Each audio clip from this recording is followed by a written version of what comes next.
जय हिंद। जापान क्यों है सबसे ताकतवर देश? आज हम जापान के बारे में बात करेंगे।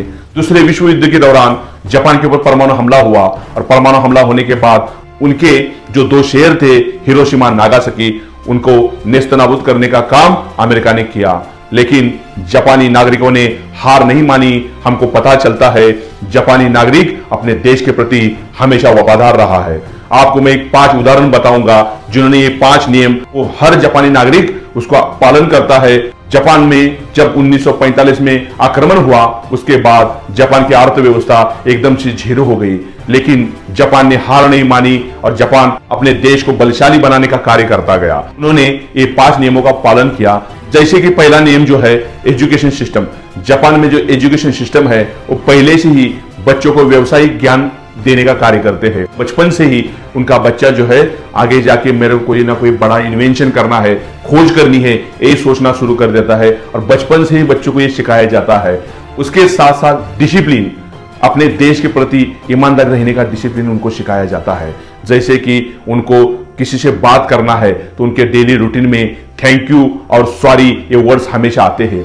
जापान में अगर कोई बच्चा ट्रैवलिंग कर रहा होता है, उस ट्रैवलिंग के दौरान अगर कोई बुजुर्ग व्यक्ति बस में चढ़ता है, जापानी बच्चा अगर सीट पे बैठा है वो उसी समय खड़ा होता है और उस बुजुर्ग नागरिक को बैठने के लिए जगह देता है। ऐसे संस्कार उनको सिखाए गए हैं। उसके साथ साथ उस बुजुर्ग व्यक्ति का रिस्पेक्ट करने का भी तरीका उनका अलग है। उनके सामने वो झुक के नमस्कार करते हैं, नमन करते हैं। ऐसा जापानी कल्चर है। उससे क्या होता है, उससे एक आंतरिक ऊर्जा प्राप्त होती है और व्यक्ति को कुछ ना कुछ अच्छा करने का मन करता है और अच्छे अच्छे संस्कार मिलना शुरू हो जाता है।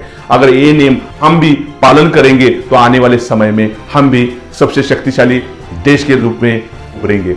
मैं आपको बताना चाहूंगा, जापान में अगर कहीं लाइट चली जाती है तो जापानी नागरिक खुद घर से बाहर आता है और अपने आप उस पुल के ऊपर चढ़ के उस फ्यूज को ठीक करने की कोशिश करता है। अगर हमारे देश में अगर लाइट चली जाती है तो हम क्या कर देते हैं? आपने कभी सोचा है? हम सीधा बाहर आएंगे और इधर उधर देखेंगे और किसी के घर में लाइट है या नहीं चेक करेंगे। अगर अपने बाजू वाले के घर में लाइट नहीं है तो हम खुशी मनाएंगे, कोई बात नहीं, अभी लाइट सभी के घर में नहीं है तो मेरे घर में नहीं तो क्या हुआ, और हम आके घर में बैठ जाते हैं। ये सोच नहीं होनी चाहिए। अगर हमारी सोच ये हो गई कि हमने उस लाइट को फिर दोबारा से चालू करना चाहिए, ऐसी सोच हो गई तो हमारा देश भी आगे जाके महाशक्तिशाली बनेगा।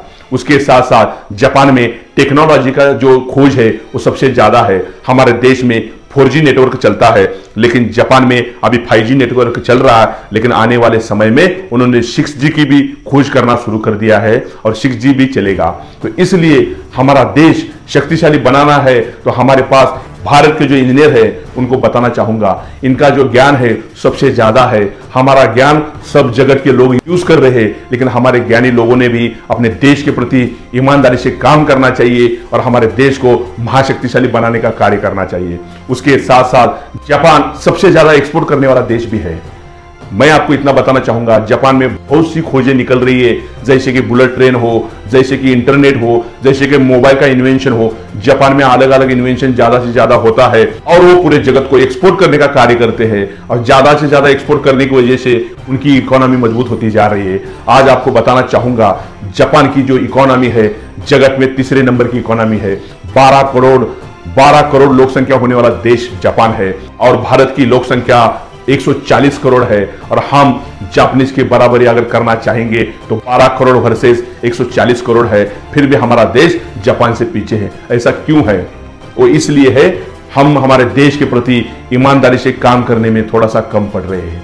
इसके साथ साथ मैं आपको बताना चाहूंगा, हर नागरिक ने ये सोचना चाहिए हमने हमारे देश के प्रति ईमानदारी से कार्य करना चाहिए। जापानी नागरिक अपने देश के प्रति हमेशा ईमानदार रहा है। इसका उदाहरण आपके सामने है, क्योंकि 12 करोड़ लोक संख्या वाला देश जापान है और आज जगत में सबसे शक्तिशाली देश की लिस्ट में उनका नाम है।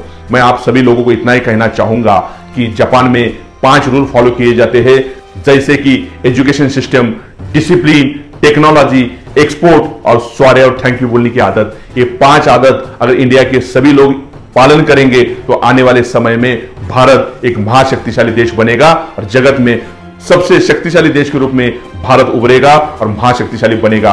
तभी भारत के सभी नागरिकों को मैं यही आह्वान करना चाहूंगा, आप इस देश के प्रति ईमानदारी से कार्य करें और अपने देश को महाशक्तिशाली जापान से भी आगे लेके जाने का कार्य करें। इतना ही कहता हूं और मैं रुकता हूं। जय हिंद, जय भारत।